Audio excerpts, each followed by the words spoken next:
안녕하십니까. 김광수 소장입니다.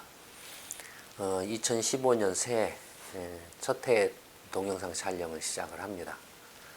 2015년의 첫 번째 동영상은 송구영신의 동영상입니다만 공부방 동영상은 오늘 갈 길이 먼 한국의 노동 생산성이라는 주제로 제 18회 동영상이 처음입니다. 올해는 앞전에 송구영신의 동영상에서 말씀드린 것처럼 올해는 많은 일이 일어날 걸로 생각을 합니다. 시민공부방에 참여하시는 일반 우리 시민 여러분, 특히 20대, 30대, 40대 여러분들 적극적으로 많이 참여하셔서 올해 일어날 걸로 예상되는 커다란 변화에 주도적으로 대응할 수 있기를 바라겠습니다. 그러면 먼저 이제 동영상을 시작을 해보도록 하겠습니다. 동영상을 촬영하는 방식이 또 약간 변경이 됐습니다. 전에는 이제 각 시민 공부방에 제가 직접 가서 빔 프로젝트를 설치하고 그걸 촬영을 해서 녹화를 했는데 이번에는 이제 연구소 회의실에서 노트북 화면을 직접 이렇게 카메라로 찍고 또 제가 말씀드리는 걸 또 다른 카메라로 찍어서 그걸 이제 편집을 하는 식으로 이렇게 바꿨습니다. 이게 조금 더 깨끗하게 나오지 않을까 싶기도 하는데요. 한번 이제 처음 시도하는 거니까 또 한번 해보도록 하겠습니다.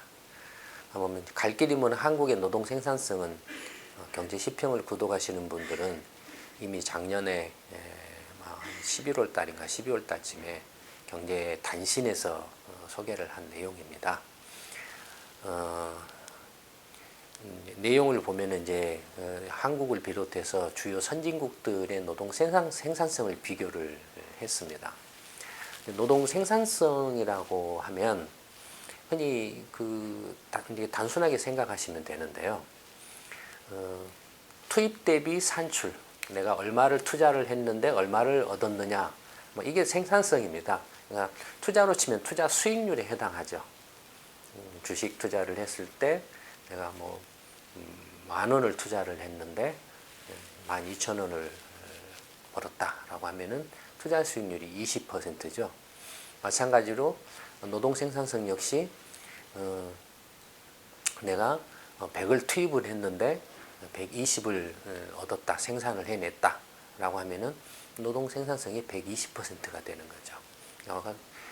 사실상 생산성이라든지 투자 수익률이라든지 하는 개념들은 거의 똑같다라고 생각을 하시면 됩니다. 근데 이제 문제는 투자 수익률의 경우에는 방금 말씀드린 것처럼 쉽게 이해할 수 있죠. 내가 10,000원을 투자를 했는데 12,000원을 벌었다라고 하면 그냥 2,000원을 더 번 거니까 금방 계산을 해낼 수가 있죠. 근데 노동 생산성이라고 하면은 이게 일단 용어 자체도 익숙하지 않을 뿐만 아니라 그다음에 이걸 어떻게 계산을 하는가 하는 것에 대해서도 아마 익숙하지 않으실 겁니다. 또는 잘 모르실 겁니다.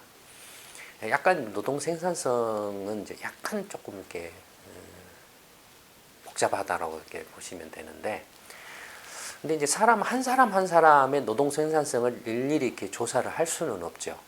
근데 홍길동 씨하고 홍길동이하고 이주리가 있다라고 하면은 홍길동은 능력이 굉장히 뛰어나서 100이라는 자기 노동을 투입을 하면 150을 벌는데 150이라는 가치를 만들어내는데 이주일이라는 사람은 똑같이 100을 이렇게 투입을 했는데 생산해내는 양은 120밖에 안 된다. 개인에 따라서 능력이 차이가 있으니까 천차만별이죠. 그런가 하면은 단지 이제 노동 생산성이라고 하면은 노동의 양을 이렇게 투입을 하는 걸 전제로 해서 얼마를 이제 생산해내느냐 하는 건데, 노동의 양을 어떻게 측정하느냐 하는 것도 문제가 되죠. 노동의 양을 측정하는 것도 조금 문제가 되고, 그 다음에 또 하나는 예를 들어서 이제 홍길동이하고 이주일이가 똑같이 100이라는 노동의 양을 투입을 한다고 해도 홍길동이는 근데 이제 기계 장비가 굉장히 좋은 장비가 많아가지고 그 좋은 장비하고 같이 결합해서 거기다가 이제 홍길동의 노동 100을 투입을 이렇게 하면 생산해내는 가치는 근데 뭐 한 300을 생산해낼 수 있다 이거죠. 반면에 이주일이는 똑같이 노동의 양을 100을 투입을 하지만 홍길동이하고 달리 기계라든지 좋은 어떤 어떤 장비가 거의 없이 그저 그냥 막노동 비슷하게 몸으로 때우는 그런 형태의 일을 한다라고 쳤을 때 홍길동이는 그 좋은 장비 기계를 같이 사용해서 100이라는 노동량을 투입을 해가지고 300을 이렇게 생산을 내내지만 이주일이는 100이라는 노동을 투입을 해서 생산해내는 게 120밖에 안 된다 이겁니다. 이랬을 경우에도 그러면은 홍길동이하고 이주일의 그 노동 생산성을 같이 놓고 비교할 수 있느냐 하는 것도 사실 좀 문제죠. 그러니까 객관적으로 노동의 생산성을 정확하게 추론해내기가 상당히 좀 복잡합니다. 여러 가지로. 그러니까 이런 복잡한 경우는 어떻게 하는 게 가장 좋은 방법인지 혹시 아시는지 모르겠습니다. 복잡하면 그냥 확 밀어버려라. 그게 가장 간단한 방법입니다. 복잡한 걸 싹 치워버리는 거죠. 그러니까 복잡한 걸 싹 치워버리는 방법은 전부를 뭉땅그려 버리는 겁니다. 복잡한 걸 이렇게 다 하나로 다 합쳐가지고 이렇게 총량화 시켜버리는 거죠. 그래서 이렇게 각 개별 개인마다 또는 기업마다 또는 업종마다의 노동 생산성을 평가하기보다는 한국 경제 전체의 노동 생산성을 하나로 뭉땅그려 가지고 그냥 계산을 해내는 겁니다.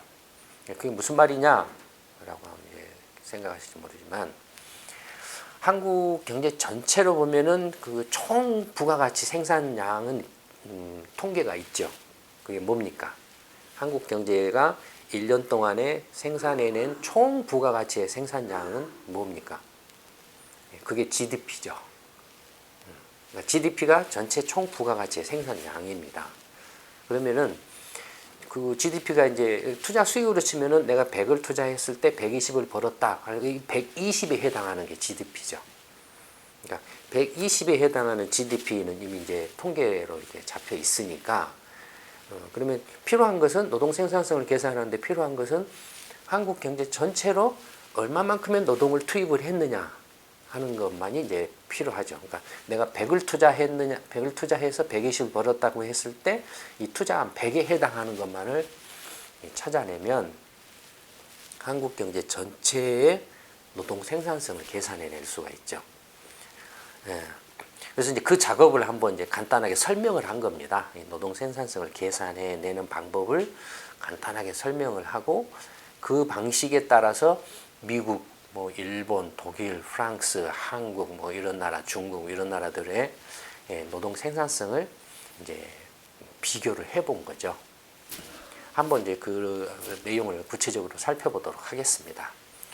이제 지금 이제 이게 그 노트북을 지금 화면으로 이렇게 크게 잡아가지고 지금 이제 찍고 있기 때문에 잘 보이실는지 모르겠습니다만 이게 포인터가 잘 표시가 안 되네요. 노트북에는. 지금 이제 보시면 이 그래프에 주요 국별 1인당 실질 GDP가 나와 있습니다. 이 주요 국별 1인당 실질 GDP가 나와 있는데 미국, 일본, 한국, 독일, 프랑스, 이탈리아, 스페인, 영국 이런 선진국들을 중심으로 해서 이제 그 1인당 실질 GDP를 지난 이제 기간은 2000년부터 2011년까지 약 12년 동안의 GDP 추이를 이렇게 이제 쭉 이렇게 비교를 해 놓은 겁니다. 이 GDP 크기로 보면 이건 뭐냐면 이제 그냥 전체 총량의 GDP가 아니고 1인당 GDP입니다. 1인당 GDP라는 것은 이제 근데 한국 전체의 실질 GDP 규모는 이제 달러로 환산했을 때 비교를 이렇게 하려면 어쩔 수 없이 미국 달러로 환산을 해서 이렇게 비교를 해야 되기 때문에 달러로 환산을 해놓으면 한국의 1인당 실질 GDP는 약 1조 달러 정도를 약간 넘습니다. 근데 한국의 이제 전체 GDP가 그거고, 한국 인구는 전체 이제 막 태어난 갓난 애부터 이제 당장 곧 1시간 후에 돌아가실 분까지 다 포함해서 한 5천만 명 정도 있죠. 그러면은 1인당 실질 GDP라고 하면은 이 전체 인구를 이제 분모로 해서 말하자면 총 실질 GDP를 총 인구로 나눈 것이 이제 1인당 실질 GDP입니다. 1인당 실질 GDP는 방금 말씀드린 것처럼 막 태어난 갓난애부터 뭐 1시간에 돌아가실 분까지 포함한 거니까, 실제로 노동 생산성이라고 하면 실제로 노동을 한 사람들을 기준으로 하죠. 그렇지만은 그걸 이렇게 몽땅 그려서 이렇게 전부를 다 포함해서 하는데, 근데 노동을 한 사람의 경우에는 대부분이 가장이거나 아니면 어떤 그 자기 그 삶을 책임지는 사람들이죠. 가장의 경우에는 막 태어난 그 갓난 애도 있을 거고, 또 1시간 후에 돌아가실 부모님도 계실 거고, 뭐 그런 거 아니겠습니까?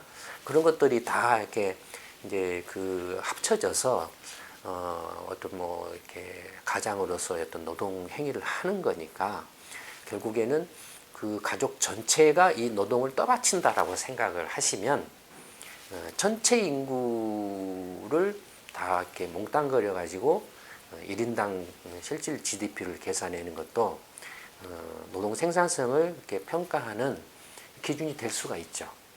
그렇죠? 그런 관점에서 이제 그 보는 겁니다. 그래서 보면 주요 국별 1인당 실질 GDP를 보면 미국의 경우에는 이제 2011년 기준으로 봤을 때 48,000달러를 약간 넘고 있습니다. 그에 비해서 일본은 34,000달러밖에 안 돼요. 그 다음에 한국은 3만 달러, 그 다음에 독일은 39,000달러, 프랑스 35,000달러, 이탈리아 32,000달러, 스페인 32,000달러, 영국 뭐 36,000달러 이렇게 나와 있죠. 일본이 상대적으로 1인당 실질 GDP가 2011년에 낮고 한국이 3만 달러니까, 지금 한국이 2015년 이제 2014년에 1인당 뭐 실질 GDP가 뭐 GNI라고 하는데 뭐 한 28,000달러 하는데 2011년에는 이렇게 3만 달러였어요. 이건 이제 환율의 영향이 개입 작용을 한 거죠. 상대적으로 일본 엔화가 이때 뭐 2011년에 다소 뭐 약세를 보였던가요? 뭐 그랬을 수 있고, 원화가 반면에 이제 강세를 보이기 시작한 뭐 그런 뭐 때였고 뭐 이런 것들이죠. 근데 어쨌든 간에 1인당 실질 GDP를 놓고 비교를 해보면 미국과는 한국이 약 한 18,000달러 정도 차이가 나고, 일본하고는 별로 차이 안 나요. 한 44,000달러 정도. 일본하고도 차이 안 나고, 뭐 이탈리아나 스페인하고는 거의 뭐 비슷한 뭐 수준이고, 2,000달러 정도 차이밖에 안 나고, 뭐 이런 모습이죠. 예. 근데 이제 조금 더 이제 그 노동 생산성이라는 그 이제 그 용어의 본 뜻을 살리기 위해서 아까는 막태는 갓난애부터 포함해서 1시간 후에 돌아가실 분까지 포함한 전체 총 인구로 나눈 1인당 GDP를 이제 말씀을 드렸는데, 조금 더 노동 생산성이라는 그 이제 단어에 근접하도록 하기 위해서 취업자를 기준으로 한 1인당 실질 GDP를 이렇게 계산을 해보는 겁니다. 그러니까 실제로 취업을 해서 일한 사람들의 노동 생산성을 전부 이제 계산을 해보는 거죠. 그러니까 갓난애라든지 1시간에 돌아가시는 분, 노인분들은 이제 다 빼는 거죠. 노동 생산성 계산하는 데 있어서. 그래서 이제 주요 국별 1인당 실질 GDP를 보면, 취업자들의 실질 GDP를 보면 이제 확 달라집니다, 상황이. 미국의 경우에는 99,000달러, 거의 10만 달러입니다. 미국의 경우에 가장 높죠. 일본은 74,000달러로, 미국에 비해서는 이제 한 2만 5,000달러 정도 낮지만 어쨌든 74,000달러입니다. 반면에 한국은 43,000달러로 확 일본의 절반 약간 넘는 정도로 줄어들죠. 그러니까 일본하고 격차가 확 나죠. 독일 같은 경우도 일본하고 얼추 비슷한 77,000달러. 프랑스가 88,000달러로 독일은 일본보다 훨씬 높습니다. 취업자 기준으로 하면. 그 다음에 이탈리아가 78,000달러. 뭐 경제 위기다 뭐다 이렇게 하고 있지만, 그다음에 스페인도 지금 뭐 경제 위기다라고 해서 뭐 거의 이제 GDP 규모가 한국하고 비슷해지고 있지만 65,000달러, 그러니까 한국의 43,000달러 비교해도 비교하면 여전히 스페인이 한 2만 달러 이상 높은 상태입니다. 영국이 이제 한 82,000달러 이렇게. 그러니까 취업자를 기준으로 한 1인당 실질 GDP로 보면은 한국이 확 떨어지죠. 그냥 전체 총 1인당 실질 GDP로 보면 한국이나 다른 일본이나 이렇게 선진국하고 그렇게 큰 차이를 안 보이는데, 취업자를 기준으로 하면 이렇게 확 차이가 난다 이겁니다. 이건 이 두 개 도표를 통해서 또 알 수 있는 건 뭘까요? 전체 국민을 이렇게 기준으로 이렇게 포함해서 계산한 1인당 GDP는 별 차이가 안 나는데, 취업자 1인당으로 하면은 확 줄어든다라는 건 뭘 의미를 할까요? 이건 취업자 기준으로 이렇게 해서 차이가 이렇게 많이 나는 건, 미국은 상대적으로 취업자 한 사람이 부양하는 가족이 많다라는 의미죠. 한국은 취업자 한 사람이 부양하는 가족이 적다라는 의미죠. 그러니까 인구가 적다라는 거예요. 취업자 한 사람이 부양하는 인구가 적다는, 그건 뭘 또 의미를 할까요? 자기 먹고 살기도 힘들다라는 거겠죠. 한국 경우에는 자기가 일해서 자기 먹고 살기도 상대적으로 힘들다라는 걸 시사를 하고 있죠. 뭐 어쨌든 간에 뭐 여기서 뭐 이렇게 옆길로 빠져나가면 또 안 되고, 노동 생산성에 집중해서 이제 말씀을 계속 드려보면, 그러면 이제 취업자 한 사람당 실질 GDP 면에서는 미국이나 일본 선진국에 비해서 한국이 확 떨어진다 이겁니다. 취업자 한 사람. 그것만으로도 한국의 상대적인 노동 생산성이 뭔지는 몰라도 노동 생산성이 상대적으로 낮다라는 걸 알 수 있죠. 미국에 비해서 취업자 한 사람으로 보면 미국의 뭐 절반도 안 되죠. 노동 생산성이 취업자 한 사람에.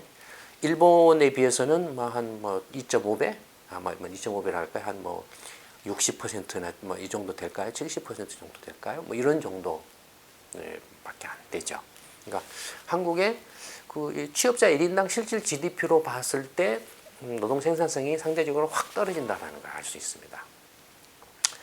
그 다음에 취업자 한 사람당이라고 해도 이거 조금 더 이제 조금 더 세분화해서 파고 들어가서, 그러니까 노동 생산성이라는 그 단어의 그 의미를 보다 더 이렇게 정확하게 살리기 위해서, 이제 같은 취업이라고 해도 하루에 5시간 일하는 사람과 10시간, 15시간, 20시간 일하는 사람의 노동의 투입량이 다르죠.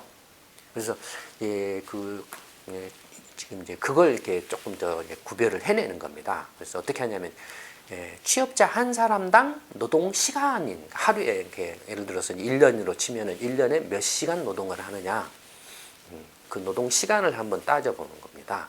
그래서 노동 시간을 이렇게 따져보면, 미국의 취업자 한 사람이 1년에 일하는 노동 시간은 1790시간입니다. 그 다음에 일본의 노동자 한 사람이 이제 2012년 기준이네요, 이건. 일본의 노동자 한 사람이 1년에 그 일하는 시간이 1750시간으로 예전에 비해서 많이 줄어들었네요. 일본에. 독일은 가장 낮게 나타나는데, 독일의 경우에는 취업자 한 사람이 일하는 시간이 1400시간에 불과합니다. 그러니까 미국이 1800시간이니까 미국보다도 약 400시간이 독일이 적죠. 그렇죠. 그 다음에 프랑스도 한 480시간 정도밖에 일을 안 해요. 여름휴가 한 달을 하니까, 프랑스 같은 나라는. 이탈리아 같은 경우도 1750시간. 스페인은 한 700시간 조금 못 되고, 영국은 1650시간. 그에 비해서 한국은 압도적이죠. 2100 2100시간 정도 됩니다. 그것도 2005년에는 2400시간에 가까웠어요. 많이 줄어서 지금 2100시간입니다.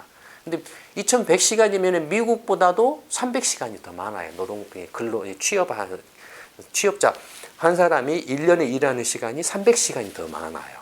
300시간이라 미국 이 취업자들에 비해서 300시간이라고 하면 일수로 계산하면 그냥 하루 8시간을 기준으로 하면은 얼마인가요? 일수로 계산하면 48에 32, 한 40일 가량이죠.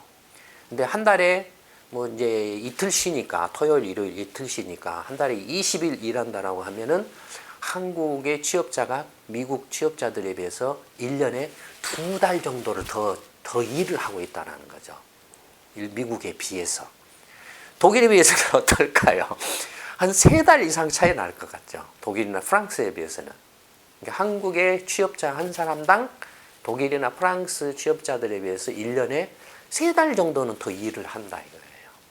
그러니까 독일이나 프랑스 취업자들은 3달 정도 더 쉰다라는 거죠. 상대적으로 더 가정생활을 한다든지 자기 어떤 가치를 높일 수 있는 어떤 자기 어떤 능력을 키우는 그런 데 투자를 한다든지 아니면은 뭐 좀 이렇게 여행을 한다든지 뭘 한다든지 하는 뭐 어떤 인생의 어떤 삶의 의미를 좀 이렇게 추구를 한다든지 하는 뭐 이런 것들을 한다라는 거죠.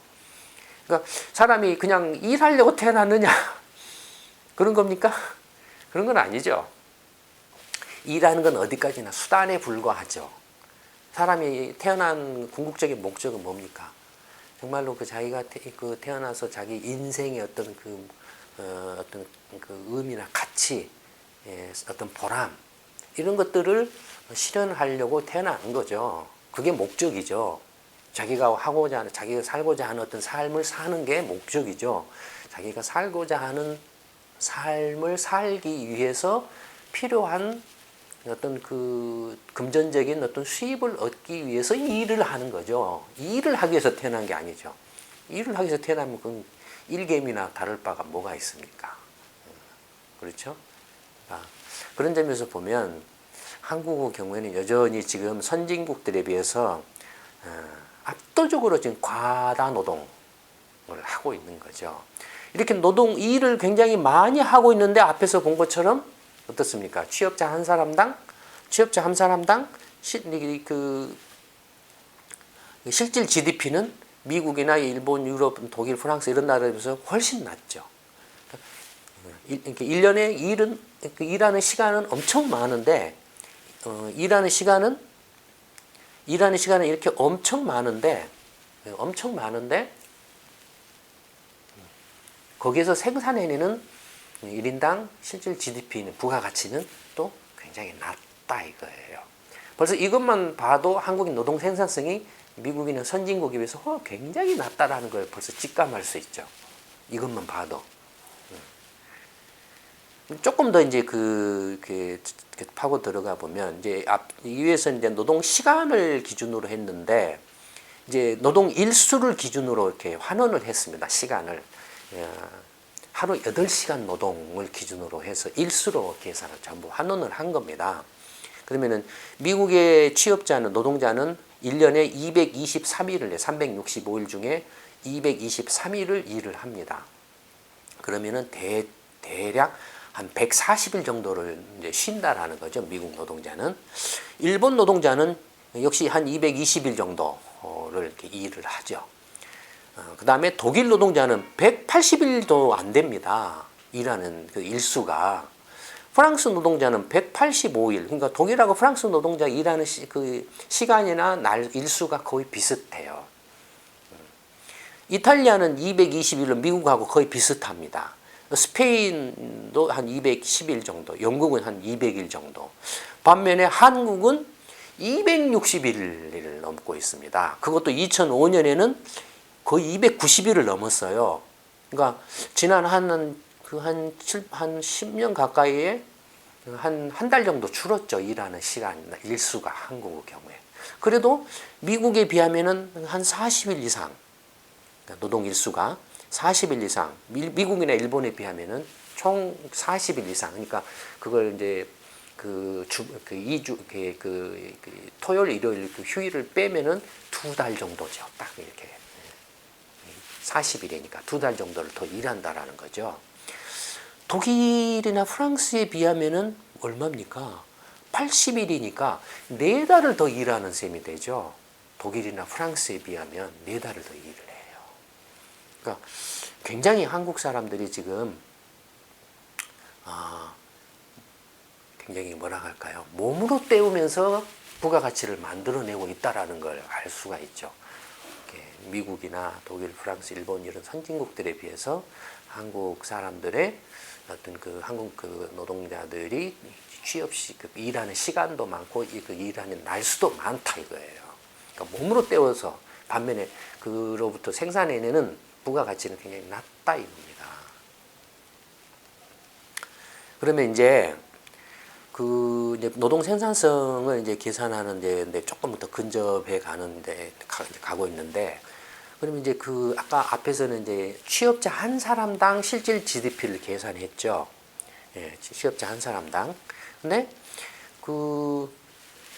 노동 시간 한 시간당 부가가치 생산, 그러니까 실질 GDP 이렇게 계산을 해 보면은 이게 가장 어떻게 보면은 취업자들 기준으로 했을 때 취업자들이 전체 이제 일한 노동 시간들이 있을 거 아닙니까?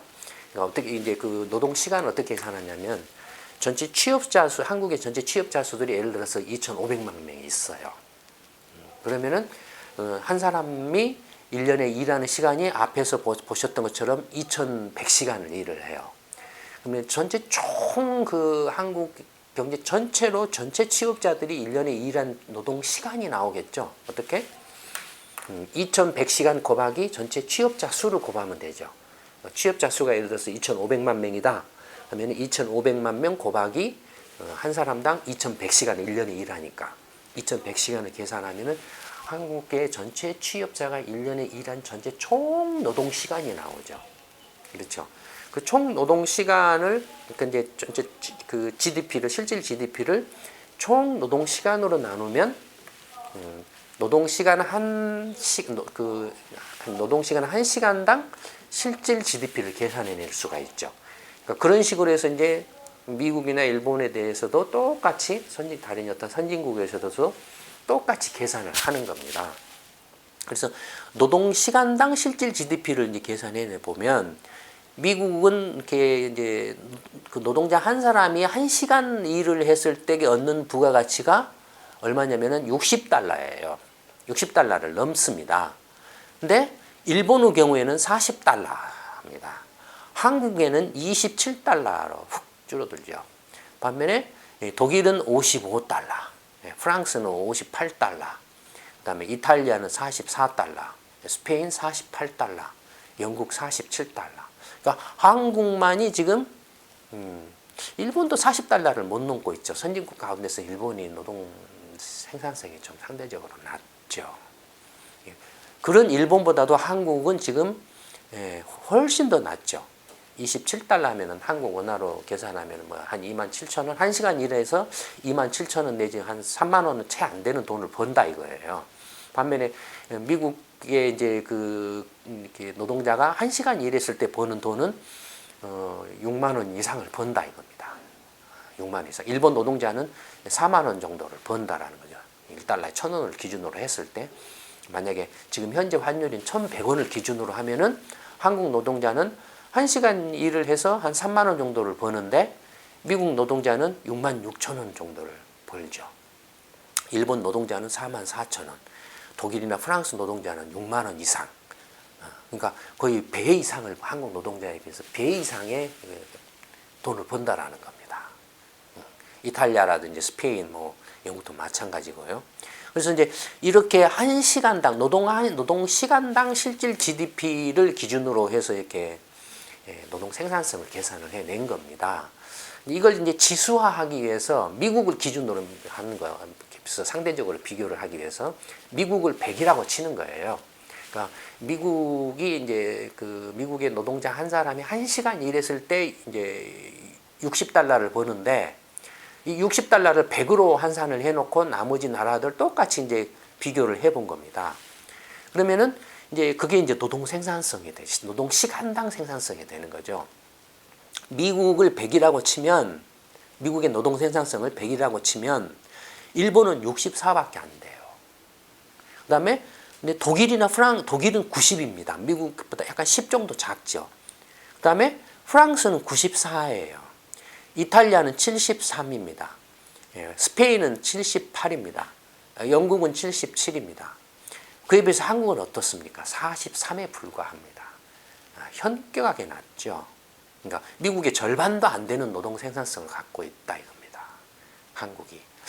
근데 이제 유럽 국가들을 보면 독일도 그렇고 프랑스도 그렇고 이탈리아도 그렇고 대개 보면 이제 2008년 금융 위기를 계기로 해서 어떻습니까? 노동 생산성이 좀 떨어지고 있죠.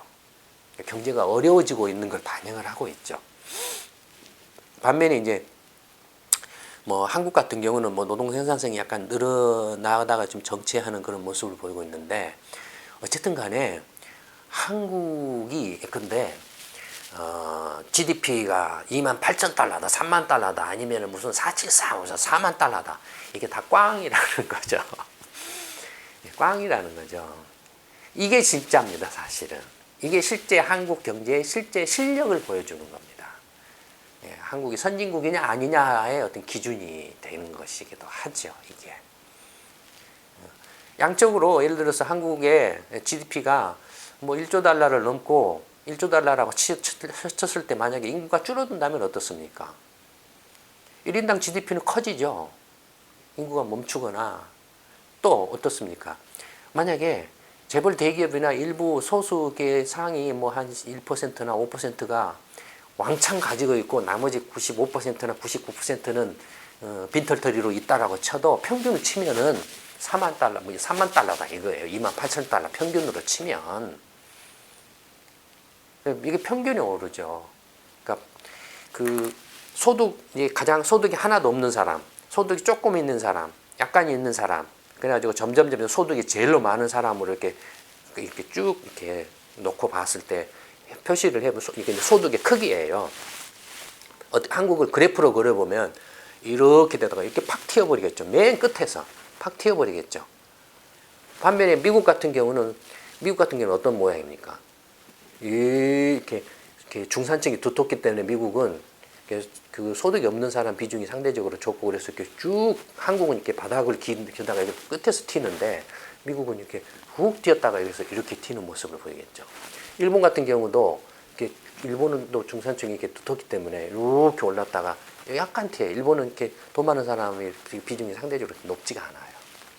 어쨌든 독일이나 프랑스도 뭐 그런 모습일 거고. 그러니까 한국은 극단적이죠. 그러니까 일반 그 국민들의 체감하고도 잘 안 맞다 이거예요. 근데 이건 상당히 체감에 가까워요. 이 노동 생산성을 가지고서 이렇게 주요 선진국하고 한국하고 비교했을 때 차이가 나는 게 좀 한국 일반 국민들이 느끼시는 체감하고 가까워요.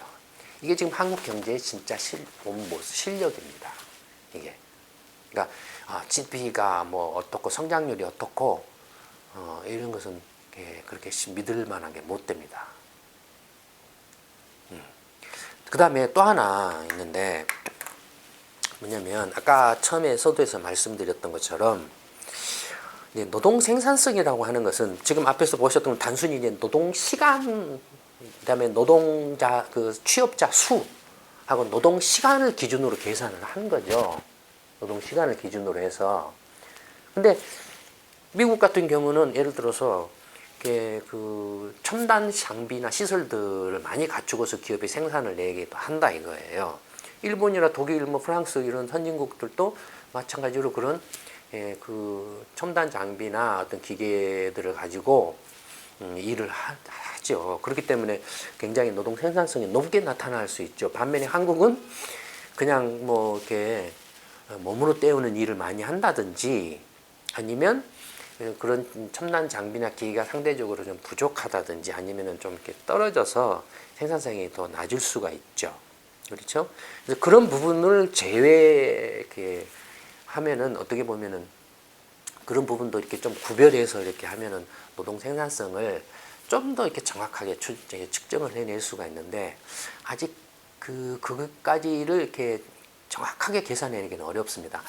이렇게 이제 방법은 이렇게 우회적인 방법은 있어요. 이제 예전에 이렇게 다른 데서 말씀을 드린 적이 있는데 이 현실과 이론의 한국 경제라는 책에서도 그런 설명이 이렇게 되어 있는데 경제 성장률을 이제 그 요소별로 이렇게 분해를 하는 겁니다. 그러니까 GDP 성장에 이제 근데 노동이 얼마만큼 기여를 했느냐, 자본이 얼마만큼 기계나 이런 거 자본이 얼마만큼 기여를 했느냐, 그 다음에 그 기타 위에 이제 기술이나 이런 총 요소라고 하는데요. 기술이라든지 기타 등등이 얼마만큼 기여를 했느냐 이런 걸로서 이제 그 분해를 해가지고 보면 노동이 경제 성장에 얼마나 기여했는가를 국가별로 비교를 해볼 수가 볼 수는 있습니다. 있지만 정확도는 상대적으로 떨어지고요. 그렇지만 그렇게 비교해 봤을 때 한국의 노동의 그 기여도는 상당히 지금 이제 낮은 걸로 이렇게 나오고 있습니다. 다만 이제 그 직관적으로 한국의 경우에 그 노동 생산성과 관련해서 이 자본 이제 기계라든지 첨단 장비가 얼마만큼 이렇게 갖춰지면서 그 부가가치를 창출하느냐 이런 걸 이제 조금 전문적인 말을 쓰면 자본 장비율 또는 자본 장비화율이라고 합니다. 노동자 한 사람에 대해서 자본이 기계나 장비가 얼마만큼 갖춰져 있느냐 아마 그걸 이제 나타내는 건데요. 생산성과 관련돼서 이제 가장 조금 이렇게 직관적으로 좀 이렇게 설명이 될 수 있는 그런 예로서 이른바 산업용 로봇을 이렇게 설명을 한번 해드리면 조금 이해하기 쉽지 않을까 싶습니다. 네. 근데 그 앞서서 경제 성장 과정을 보면 어떻습니까? 제일 먼저는 경제 성장 초기 단계에서는 기계나 돈이 없으니까 기술도 없으니까 그러니까 노동으로 다 생산을 하죠. 노동 집약적인 경제라고 하죠. 노동 집약적인 경제에서 몸으로 때워서 성장을 하는 단계. 그다음에 그것이 이제 어느 정도 조금 이렇게 그 성장을 하게 되면 그 다음에는 이제 기계를 사다가 기계를 사다가 조금 이제 이른바 노동의 자본 장비화율이 조금 이제 늘어나는 거죠. 기계를 사다가 조립 가공 생산해서 하는 자본 이른바 이제 집약적 생산 단계. 그게 또 이제 조금 그 어느 정도 축적이 돼가지고 이제 일정의 단계가 지나면은 그 다음에는 어떤 단계입니까? 기술 집약적 생산 단계 이렇게 되죠. 기술 집약적 생산 단계 그 다음에는 또 어떤 것이 있을까요? 그 다음에는 지식 정보 집약적 생산 단계가 되죠. 그게 지금 21세기죠.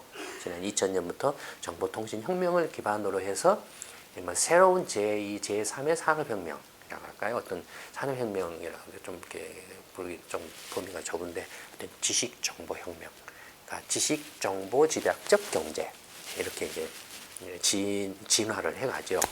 노동 집약적 성장 단계는 뭐 이렇게 이제 개발도상국이라든지 이런 나라, 자본 집약적 성장 단계는 막 중국 정도가 되겠죠.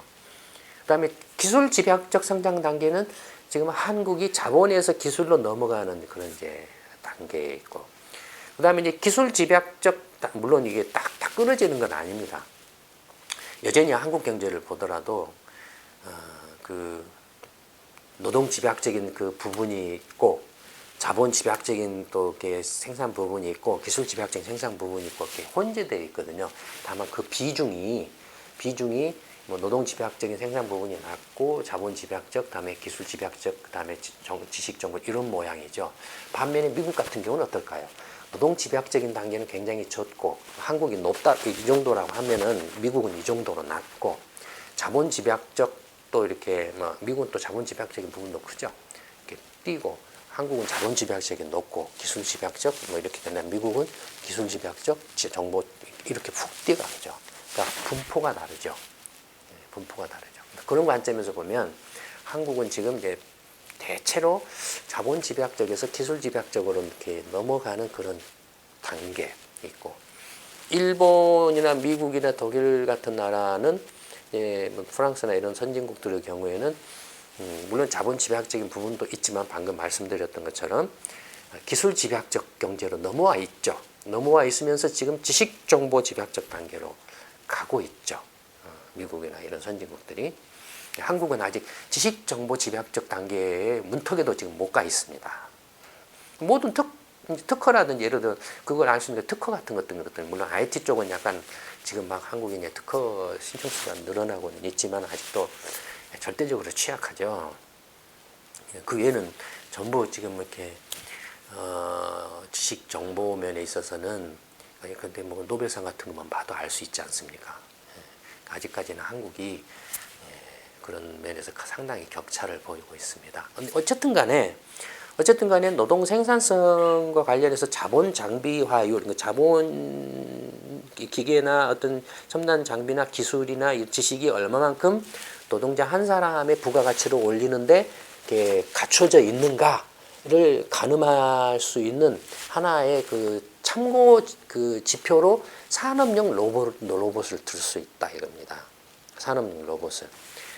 이제 산업용 로봇을 보면 1985년부터 이 도표를 보시면 전 세계 전체적으로 1985년부터 2013년까지의 산업용 로봇의 가동 대수 추이를 나타내고 있습니다. 어떻습니까? 이 1985년에는 이제 그 20만 대가 안 됐어요. 20만 대가 안 됐다가 1990년에 되니까는 확 뛰었어요. 갑자기 배 이상으로 확 뛰어요. 그래서 한 50만 대가량까지 늘어나요. 가지고 빠르게 늘어나면서 2010년 또 이후에는 또 산업 로봇이 팍 뜁니다. 팍 뛰어서 지금은 전 세계적으로 산업용 로봇이 한 130만 대 이상 지금 세계 주요 대기업들에서 많이 가동이 되고 있죠. 이런 산업용 로봇은 주로 어떤 데 많이 자동차 공장이라든지 전자 공장이라든지 뭐 이런 데 있죠. 자동차 공장에서 뭐죠? 주로 용접이라든지 전자 공장은 안에 이제 뭐 컴퓨터 같은 PC 안에다가 이렇게 부품들을 갖다가 이렇게 실장한다고 그러죠. 이렇게 꽂아 넣는 그런 일을 하는데 뭐 나사를 이렇게 감다든지 하는 이런 것들이 있죠. 다양한 것. 그다음에 운반 로봇이라든지 뭐 이런 것들이 있습니다. 이런 산업 로봇이 이제 이렇게 가동 대수가 이렇게 굉장히 빠르게 늘어나고 있죠. 그러면 어디에서 이런 산업용 로봇의 이렇게 가동 대수가 늘어났느냐를 한번 살펴보면 보시는 것처럼 1985년도에는 산업 로봇이 거의 대부분 어디에서 이렇게 집중되고 있습니까? 일본이죠. 1985년에는 일본이 압도적으로 산업 로봇이 이렇게 많았어요. 다른 나라는 거의 없었어요. 거의 없었어요. 이건 뭘 말하는 1980년대에는 일본의 기업들이 굉장히 노동 생산성이 높았다라는 걸 알 수가 있죠. 그만큼 산업 로봇이라는 자본 장비가 노동자 한 사람에 대한 자본 장비율이 높았기 때문에 부가가치 생산력이 훨씬 높았다라는 거죠. 이때가 일본 경제 전성기죠. 전성기예요. 그러니까 1985년에서 80년대 85년에서 1990년에도 일본이 그냥 급증을 하죠. 거의 세계 전체 산업 로봇의 절반 이상을 일본이 다 장치를 하고 있었죠. 그러니까 1990년, 95년까지 일본의 산업 로봇이 급증을 합니다. 그러니까 일본의 기업들이 주요 기업들이 로봇화, 공장의 로봇화, 자동화가 아주 급속도로 진행된 그런 시기죠. 일본이 급속도로 진행된 시기입니다. 반면에 보시면은 이제 이게 이제 미국인데 미국은 의외로 산업용 로봇이 그렇게 그 공장에서 이렇게 많이 이렇게 늘어난 거 일본에 비하면 많지는 않아요. 많지는 않고 그다음에 독일이 이렇게 이제 85년부터 미국과 독일이 이렇게 로봇을 이렇게 막 이렇게 이제 그 도입을 하기 시작하고 있죠.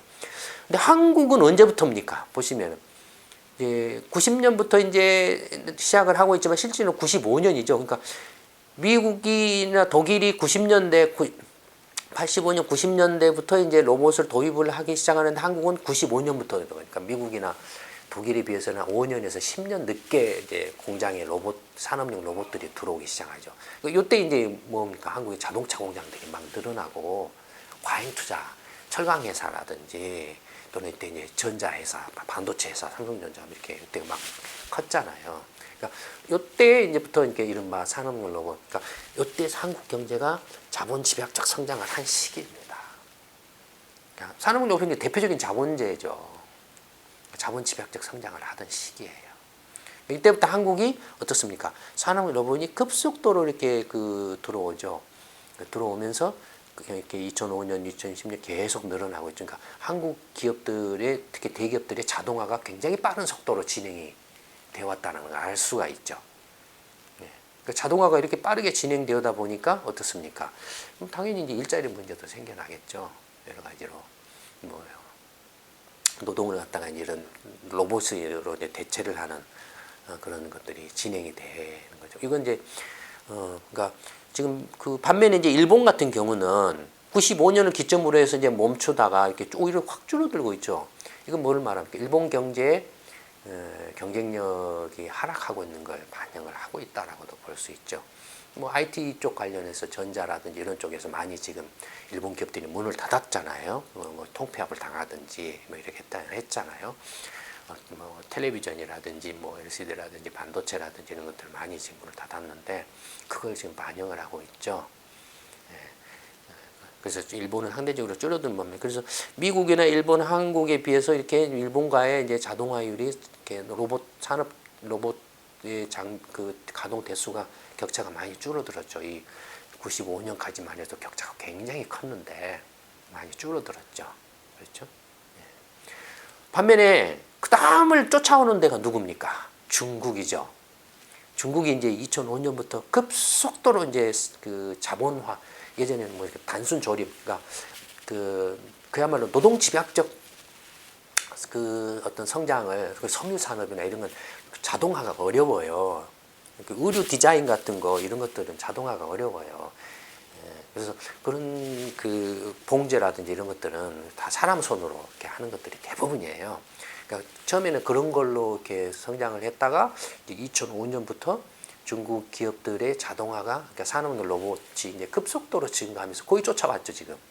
이게 이제 계속 늘어날 가능성이 높습니다. 그러면 중국의 산업용 로봇이 이렇게 공장에 이렇게 늘어나면 늘어날수록 어떨까요? 중국의 노동 생산성이 높아지겠죠. 중국은 그 실업 문제, 자동화로 인한 이제 실업 문제가 중국도 이제 그런 문제에 부딪힐 거고 또 한편으로는 이런 자동화로 인해서 생산성이 급격하게 증가하면 자본화가 이렇게 진행이 돼서 늘어나면 어떻게 됩니까? 공급 과잉 압력이 더 커진다 이거예요. 공급 과잉 압력이. 그러니까 이 산업 로봇의 주요 나라 국별 이렇게 가동 대수 추이만으로도 세계 경제가 앞으로 어떻게 흘러왔고 경쟁이 어떻게 변해있고 또 앞으로 어떻게 변해 갈 거다라는 걸 얼추 또 짚어볼 수 있죠. 노동 생산성의 변화도 예견할 수 있죠. 다만 이제 이제 마무리를 하자면 앞에서 이제 이처럼 보셨던 것처럼 노동 생산성을 미국을 100으로 했을 때 일본이 64고 한국이 43밖에 안 돼요. 근데 이게 앞뒤가 안 맞죠. 지금 이렇게 이 산업용 로봇하고 이렇게 자본 장비화율의 대표적인 하나의 기준이 될 수 있는 산업용 로봇 가동 대수가 일본이 압도적으로 높은데 노동 생산성은 미국이 64%밖에 안 된다 이거예요. 한국도 이렇게 산업용 로봇 가동이 굉장히 빠르게 늘어났는데 95년 이후에 노동 생산성이 미국의 43%밖에 안 된다 이거예요. 독일이나 프랑스 이렇게 심지어는 지금 경제 위기 상황에 있다라고 하는 이탈리아나 스페인보다도 지금 한 30% 이상 떨어져 있다 낮다 이겁니다. 앞뒤가 안 맞은 것 같죠 뭔가. 왜 그럴까요? 왜 한국이나 일본이 미국이나 유럽 선진국에 비해서 노동 생산성이 상대적으로 이렇게 낮게 나타날까요? 산업용 로봇 장비율은 굉장히 높은데도 불구하고 왜 그럴까요? 그 원인은 서비스업에 있습니다. 물론 제조업에도 원인이 있습니다만 제조업 경우에는 한국 경우에 극단적이죠. 이제 이른바 대기업 상위 대기업들이 상위 10위권 대기업의 전체 GDP의 상당 부분을 차지를 해요. 상위 10위권이.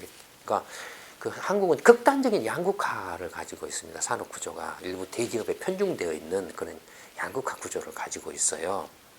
부가가치에 있는 그 일부 한 10대 대기업이 한 절반 이상을 다 한 50%인가 60%를 생산을 해내버려요. 근데 고용이나 뭐 기업 수나 고용이나 이런 걸로 치면은 거의 90 이런 상위 10대를 빼면은 99.999%의 이른바 기타 기업들이 전체 그 산업 GDP의 실질 그 부가가치에 한 30, 40%, 50%밖에 생산을 못해요. 그러니까 일부 대기업은 집중적으로 자본 장비화율이 높고 뭐 이렇게 우수한 인재들을 많이 이렇게 싹쓸이해서 뽑아가기 때문에 상대적으로 노동 생산성이 높지만 그 위에 중소기업이라든지 일반 소기업들, 소기업 제조업의 노동 생산성은 굉장히 낮다 이겁니다. 어쨌든 간에 그런 모습이고, 일본의 경우는 그럼 어떠냐 이거예요. 일본의 경우는 그 중소기업들의 경우에도 이렇게 로봇화가 많이 진행이 되어 있어요. 산업 로봇화에서 자동화가 많이 되어 있습니다. 물론 이제 다른 미국이나 유럽보다도 훨씬 더 많이 진행이 되어 있죠. 그래서 제조업 분야에 있어서 노동 생산성은 일본은 미국이나 독일, 프랑스에 못지 않아요. 제조업 분야에 있어서 노동 생산성은. 그럼 일본의 노동 생산성이 이렇게 미국의 64%, 독일, 프랑스에 비해서도 한 30% 가까이 떨어진 이유는 서비스업의 노동 생산성이 극단적으로 낮기 때문에 그렇습니다. 일본이. 한국도 마찬가지입니다. 한국은 제조업도 이 극단적인 양극화로 일부 대기업을 제외한 나머지 중소기업들의 노동 생산성은 낮고, 거기다가 서비스업의 노동 생산성은 말할 수 없이 열악합니다. 그 확실한 증거가 뭐냐면, 전 세계적으로 선진국 OECD 회원국 가운데 서비스업, 근데 이제 동네 구멍가게가 됐든 편의점이 됐든 뭐가 됐든 24시간 문 열어놓고 장사하는 나라는 거의 한국 정도뿐일 겁니다. 물론 뭐 일본이 무슨 뭐 세븐일레븐인가 24시간 영업하는 편의점 정도가 있긴 있어요. 있지만, 그러나 이렇게 뭐 술집이고 뭐고 동네 구멍가게고 식당이고 24시간 문 열어놓고 장사하는 데는 한국밖에 없습니다. 그런가 하면은 자영업자가 또 이렇게 자영업자 비중, 비정규직 비중과 자영업 비중이 이렇게 서비스업에 집중되어 있거든요. 이 비정규직과 자영업 비중이 압도적으로 높습니다. 한국이. 압도적으로 높아요. 이 자영업자의 그 노동 생산성 뭡니까? 자기 인건비도 못 챙길 정도예요. 노동 생산성 일은 뭐 그냥 뭐 일주일 내내 일을 해요. 토요일이고 일요일이고 못 쉬고 계속 일을 하는데 벌이가 안 되니까는 문을 닫아야 될 지경이에요. 이렇게 열악한 상황입니다. 그러니까 지금 그 한국 경제가 경제 정책을 엉망으로 잘못했다라는 겁니다. 지금 경제 전체적으로 보면 어쨌든 간에 서비스업이 차지하는 비중이 매우 높습니다. 한국 경우에는 제조업이 전체 그 GDP에서 차지하는 비중이 30%고 그 대부분이 서비스업입니다. 한 60% 가량이 서비스업이에요. 근데 이 서비스업의 경쟁력이 이렇게 없는 거예요. 근데 그동안에 뭐 제조업 위주로, 그것도 제조업도 일부 대기업 위주로 이렇게 해왔죠. 뭐 중소기업 육성한다 뭐 이렇게 했지만 그것도 다 이렇게 주먹구구식으로 엉망진창으로 이렇게 해온 면들이 태반이고, 서비스업의 경우에는 정말 난장판입니다. 지금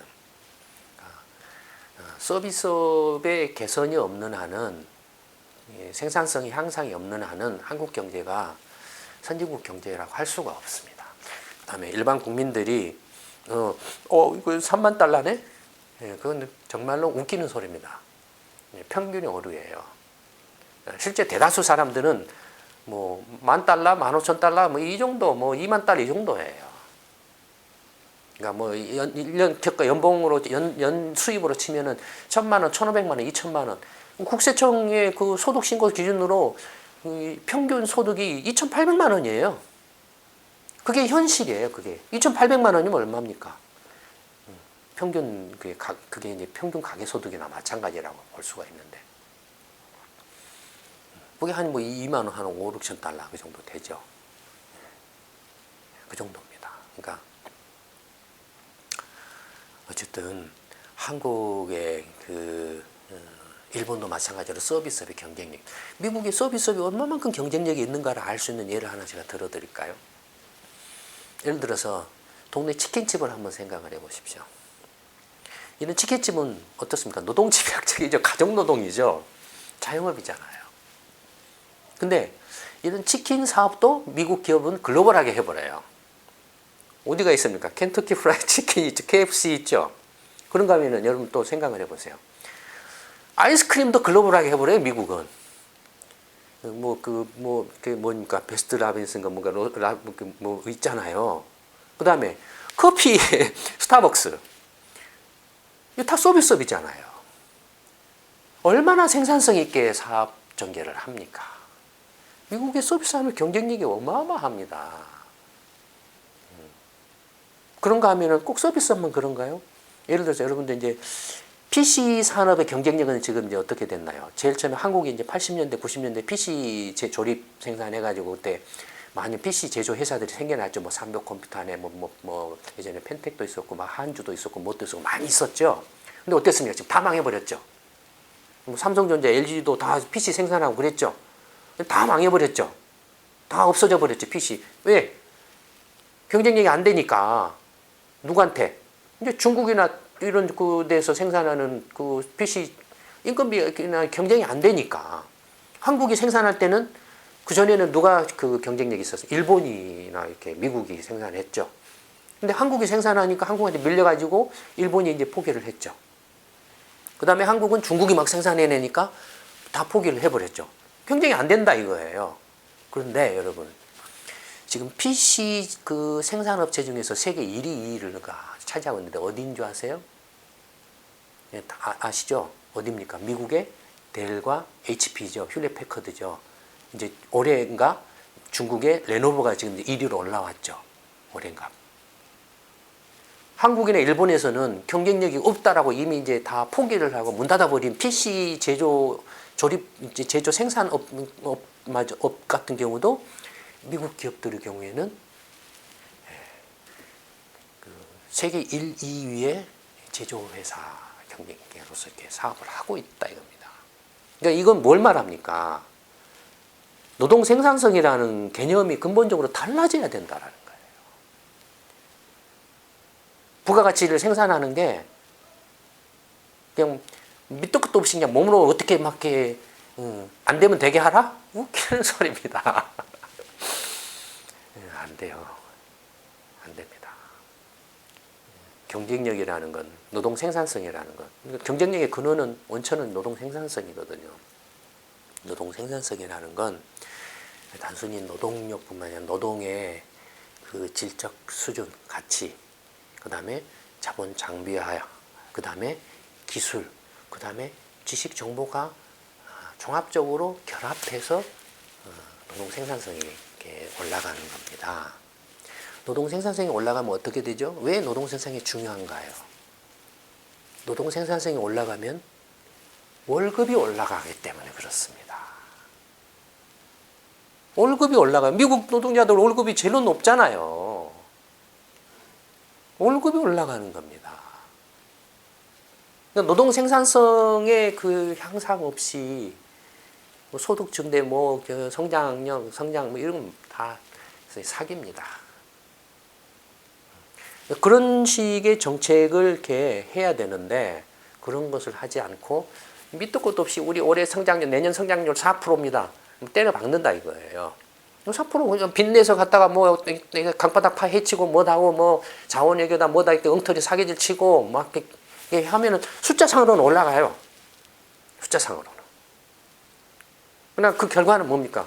빚투성이가 되고 국민들의 삶은 이렇게 더 힘들어지고 월급은 안 올라가고 악순환에 빠진, 지금 악순환에 빠진 상태죠. 일본도 악순환에 빠져 있어요. 그런 점에서.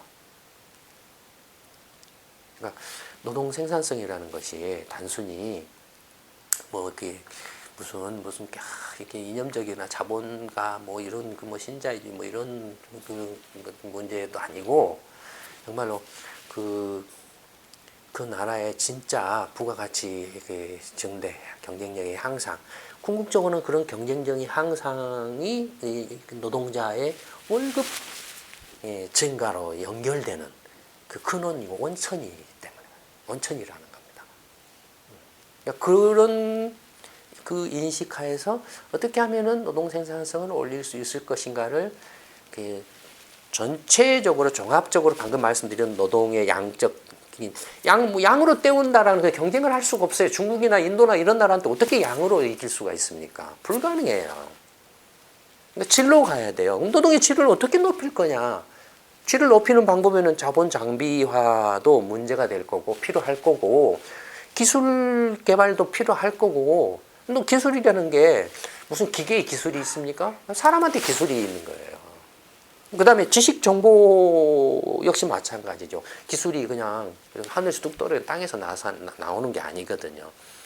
지식 정보에 제대로 된 발전이 있어야 축적이 있어야 가능한 거거든요. 이거 다 사람을 위해서 나오는 거예요. 그러니까 노동 생산성이라는 그 다음에 또 하나는 아까 미국의 그 예를 그 서비스업이라든지 PC 조립의 그 제조업체 예를 말씀드렸던 것처럼 또 하나 중요한 건 기업가 정신이에요. 사업 모델이에요. 한국이나 일본에서는 이건 경쟁력이 없다라고 포기한 것을 미국에서는 글로벌하게 사업을 하고 있어요. 서비스업이나 모든 걸. 월마트라든지 지금 아마존이라든지 봐보세요. 책 장사도 그냥 글로벌하게 해버렸잖아요. 그게 무슨 한국이나 일본 기준으로 하면은 이 책 장사를 서점을 글로벌하게 한다는 발상 자체를 할 수가 없어요. 이런 그 사고 방식과 틀 가지고는 경쟁력을 높일 수가 없습니다. 이런 사람들이 대통령이 되고 국회의원이 되고 뭐 장관이 되고 해서는 불가능해요. 불가능해요. 빨리 그 물갈이를 해야 되는 겁니다. 이 노동 생산성 문제 하나만을 봐도 한 나라를 경영한다, 한 나라의 경제를 일반 그 국민들의 그 소득 수준의 향상으로 궁극적으로 연결시킬 수 있는 형식으로 이렇게 체계적으로 만들어 간다라는 게 얼마나 복잡하고 어렵고 힘든 일인가 하는 걸 알 수가 있죠. 근데 뭘 모르고 이렇게 무식하고 막무가내 이렇게 막 이렇게 이념 찾고 못하고 왼쪽 오른쪽 찾고 하는 사람들이 이 나라를 경영할 수 있겠냐 이거예요. 불가능하죠. 말아먹는 거예요. 여전히 미국이나 다른 선진국들은 앞으로 나가려고 발버둥을 치고 있는데 한국은 지금 거꾸로 가고 있다 이거예요. 왼쪽이나 오른쪽이나 거꾸로 가고 있다 이거예요. 하여튼 빨리 2015년 올해에는 우리 20대, 30대, 40대 자식 세대들이 이순신 프로젝트에 적극적으로 참여하시고 시민공방에도 이렇게 적극적으로 오셔서 빨리 지금 한국 전체의 그 기득권 세력을 물갈이를 하는 그런 계기가 해가 되도록 만들도록 합시다. 분명히 우리는 여러분들이 나서면 할 수 있습니다. 저희는 준비가 되어 있습니다. 네. 네, 오늘 이제 그 1월 첫 번째 동영상, 2015년 새해 첫 해의 첫 번째 동영상, 제 18회 동영상을 이걸로 마치도록 하겠습니다. 네, 고맙습니다.